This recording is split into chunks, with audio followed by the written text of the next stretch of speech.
Welcome to the Banker Lamp. Please enjoy the video. In this video, I will show how to change the battery in a 2022 Kia Sorento key fob. Start by removing the mechanical key from the fob and find the seam. Use a coin or flat tool to gently pry the case open without forcing it. Remove the old CR 2032 battery, note the plus side orientation, insert the new battery the same way, snap the case shut, and test all buttons to confirm operation. Gather your tools and take safety precautions before you begin.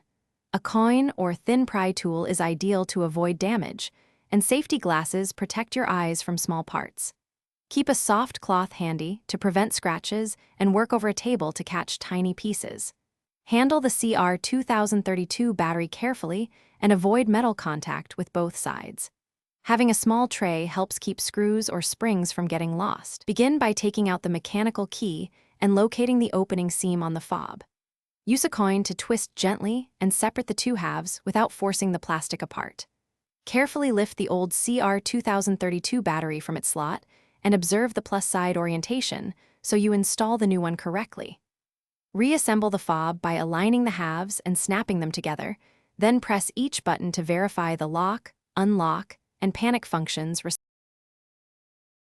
Thanks for watching. If this was helpful, leave a like and consider subscribing. See you next time.